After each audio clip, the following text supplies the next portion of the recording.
నమస్తే, welcome to hashtag you. నేను మీ నరేష్. మేడారం జాతరకు సంబంధించి ఇప్పటికే పనులైతే ఏర్పాటు చేస్తూ ఉన్నారు రాష్ట్ర ప్రభుత్వం. వచ్చే సంవత్సరం జనవరి 28 నుంచి 31 వరకు జరిగే మేడారం జాతరకు సంబంధించి ఏదైతే ఉందో దానికి సంబంధించిన పనులు ఇప్పటివరకు అయితే పూర్తిగా కావస్తాయని కూడా రాష్ట్ర ప్రభుత్వం చెప్తా ఉంది. ఏ పనులు అయితే ఉన్నాయి ఏంటని ఒకసారి చూసే ప్రయత్నం చేద్దాం. వచ్చే ఏడాది జనవరి 28 నుంచి 31 వరకు జరిగే జాతరకు తెలంగాణతో పాటు పొరుగు రాష్ట్రాలు ఏవైతే ఉన్నాయో అక్కడి నుంచి కూడా మొత్తం మీద 1 కోటి మందికి పైగా భక్తులు తరలి వస్తారని కూడా రాష్ట్ర ప్రభుత్వం అంచనా ఇస్తా ఉంది. ఈసారి ఎప్పుడు కల్పించే తాత్కాలిక సౌకర్యాలతో పాటు శాశ్వత నిర్మాణాలపై కూడా సర్కారు దృష్టి సాధించినట్టుగా మనకు తెలుస్తా ఉంది. ఎన్నడూ లేని విధంగా దాదాపుగా 251 కోట్లతోటి మేడారం అభివృద్ధికి శ్రీకారం చుట్టింది. వనదేవత గద్దెల విస్తరణతో పాటు ప్రత్యేక ఆకర్షణగా నిల్వనుంది. అయితే ఈ పనులకి దాదాపుగా 101 కోట్లు ఖర్చు చేస్తుంది రాష్ట్ర ప్రభుత్వం. గద్దెల ప్రాంగణాన్ని చారిత్రక కట్టడాల మాదిరిగా పటిష్టంగా ఉండేలా రాతితో పునర్నిర్మిస్తున్నది రాష్ట్ర ప్రభుత్వం.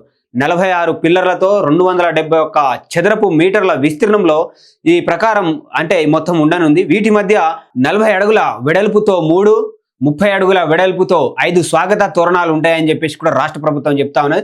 గద్దెల ప్రాంగణానికి ఎదుటుగా 50 అడుగుల వెడల్పు ఉన్న ప్రధాన స్వాగత తోరణం కూడా ఉంటుందని రాష్ట్ర ప్రభుత్వం చెప్తా ఉంది.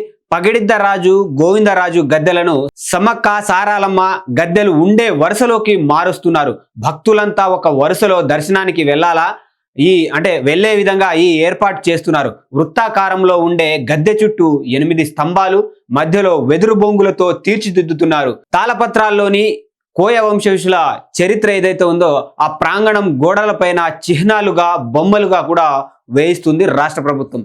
ఇందుకోసం తెలుపు రంగు రాళ్లను ఆంధ్రప్రదేశ్లోని అన్నమయ్య జిల్లా రాయచోటి నుంచి నంద్యాల జిల్లా ఆళ్లగడ్డకు తరలించి శిల్పీలతో చెక్కించక మేడారానికి తీసుకొస్తారని కూడా రాష్ట్ర ప్రభుత్వం చెప్తా ఉంది.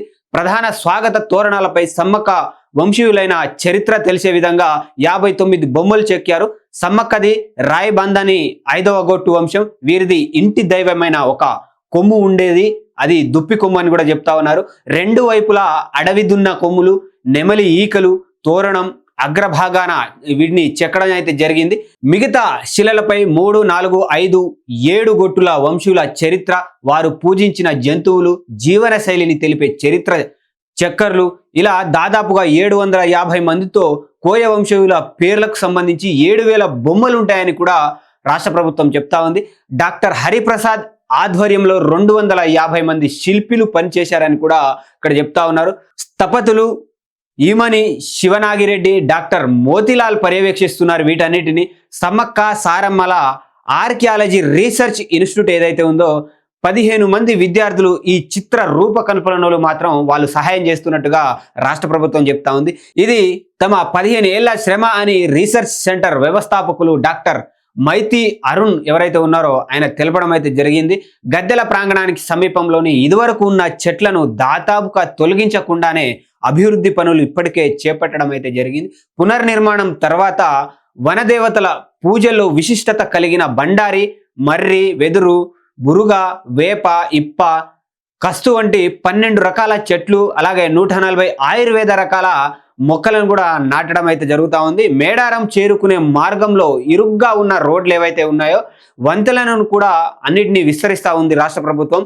గ్రామాల్లో 2 లైన్లుగా ఉన్న రోడ్లు ఏవైతే ఉన్నాయో వాటిని 4 లైన్లుగా కూడా మార్చుతున్నారు. అలాగే స్థానికంగా డ్రైనేజీ, సీసీ రోడ్లను కూడా నిర్మిస్తున్నారు. జంపన్న వాగు వెళ్లే మార్గం ఏదైతే ఉందో దాన్ని అభివృద్ధి చేసి వాగు ఒడ్డున మొత్తం సుందరీకరిస్తున్నారు. వాగు ఒడ్డుని నిరంతర విద్యుత్ కోసం అదనంగా దాదాపుగా సబ్ స్టేషన్లు కూడా ఏర్పాటు చేస్తా ఉన్నారు. ప్రాంగణం బయట క్యూ లైన్లు, వాటికి రేకులతో పైకప్పు మొత్తం మీద దానికి కూడా వేస్తున్నారు. సీఎం రేవంత్ రెడ్డికి అప్పగించిన బాధ్యతల మేరకు వరంగల్ జిల్లా ఇన్ఛార్జి మంత్రి పొంగులేటి శ్రీనివాస్ రెడ్డి ఈ పనులు ఏవైతే ఉన్నాయో దాన్ని తరచుగా అయితే వారు పరిశీలిస్తున్నారు. అధికారులతోటి కూడా రోజు సమీక్ష చేస్తూ ఉన్నారు. అయితే పనులు వేగంగా పూర్తి చేసేలా కూడా అధికారులకు ఆదేశాలు కూడా జారీ చేస్తూ ఉన్నారు. దాంట్లో భాగంగా మంత్రి సీతక్క అలాగే కొండ సురేఖ సైతం ఎప్పటికప్పుడు కూడా ఈ పనులను పర్యవేక్షిస్తూ ఉన్నారు ఈ మేడారం సంబంధించి.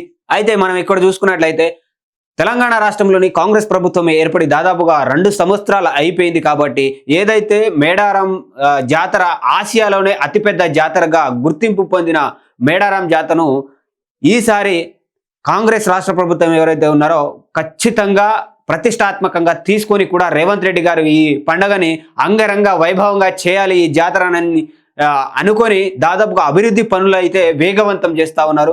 28 నుంచి అంటే జనవరి 28 నుంచి 31వ తారీఖు వరకు జరిగే మేడారం జాతర ఏదైతే ఉందో దాదాపుగా 1 కోటి మందికి పైగా భక్తులు వచ్చి మేడారం సమ్మక్క సారకను దర్శించుకునే అవకాశం ఉందని రాష్ట్ర ప్రభుత్వం భావించి దానికి తగిన ఏర్పాట్లు కూడా ఇప్పటికే మొదలుపెట్టి దాదాపు పనులు పూర్తయ్యే పరిస్థితికి వస్తూ ఉందని కూడా మనకు తెలుస్తూ ఉంది. ఖచ్చితంగా ఈ సంవత్సరం మేడారం జాతర అయితే గతంలో జరిగిన దానికంటే అంగరంగ వైభవంగా జరిగే విధంగా కూడా ఇటు రాష్ట్ర ప్రభుత్వం అయితే యోచిస్తూ ఉంది. దాంతోపాటు ఈ పనులకు సంబంధించి కూడా ఇప్పటికే రేవంత్ రెడ్డి గారు కూడా ప్రతిరోజు కూడా అధికారులతోటి మాట్లాడడం, ఇటు మంత్రులతోటి సమీక్ష జరపడం కూడా జరుగుతూ ఉంది.